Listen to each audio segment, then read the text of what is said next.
C'est ce que j'appelle l'état naturel de l'être. Maintenant, nous vivons dans deux états d'être. Soit nous vivons dans un état de survie, soit nous vivons dans un état de création, ou ce que nous appelons les émotions de stress les plus basses, dans ces niveaux élevés d'émotions de joie et d'amour. Si vous pensez à cela, 90% des gens sur la planète, pour la plupart des 90% du temps, vivent dans les émotions de stress. Et chaque fois que vous avez une réaction envers quelque chose que vous considérez comme menaçant, ou dont vous êtes incertain dans votre vie, ce n'est pas différent d'une personne qui a été chassée par un lion dans le Serengeti. Quand la gazelle voit le lion, elle active son système nerveux de fuite et de vol.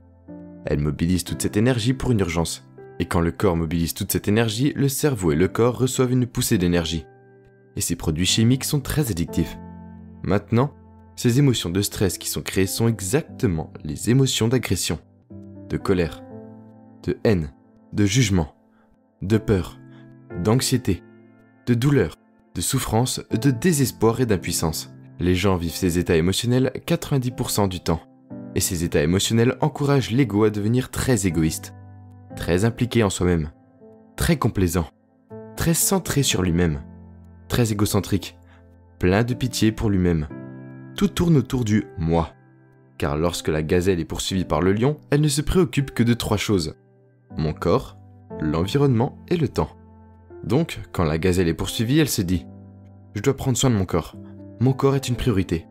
Là où je suis, environnement, je vais courir. Et combien de temps ai-je pour y arriver ?» Donc, lorsque ces émotions de stress sont en cours, et que la gazelle est trop concentrée ou obsédée par son corps, l'environnement et le temps. Elle ne se préoccupe plus des projets de construction à long terme. Elle ne se préoccupe plus de la croissance, de la réparation, de la création et de l'éducation, de la façon de gérer une situation d'urgence. Maintenant, le fait scientifique, sans aucun doute, est que ces produits chimiques du stress commencent à briser le corps, quand il est fait à long terme. Chaque organisme dans la nature est conçu pour le stress à court terme, mais lorsque nous continuons à activer cette réponse au stress et que nous ne pouvons pas l'arrêter, nous nous dirigeons vers la maladie. Le problème de l'être humain est donc, parce que nous ne pouvons pas rendre la pensée plus réelle que toute autre chose, nous pouvons activer la réponse au stress par la seule pensée. Nous pouvons commencer à penser à nos problèmes, à un pire cas dans le futur. Nous pouvons nous concentrer sur cela à l'exclusion de tout le reste.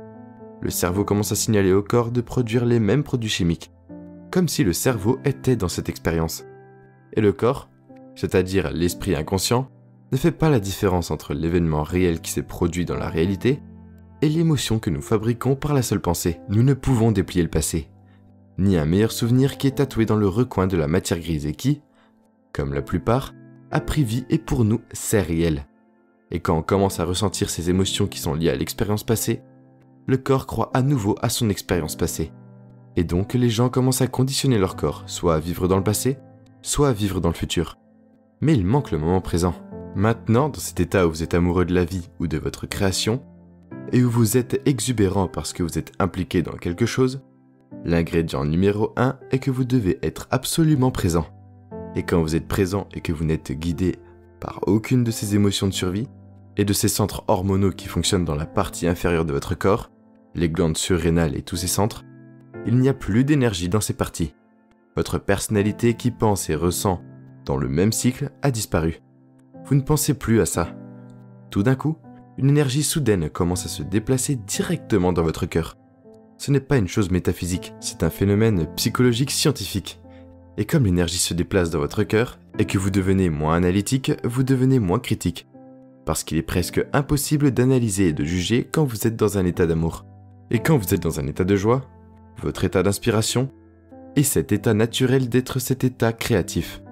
Et quand le corps est libéré des chaînes de ces très fortes émotions, et la personne est alors dans un état de création.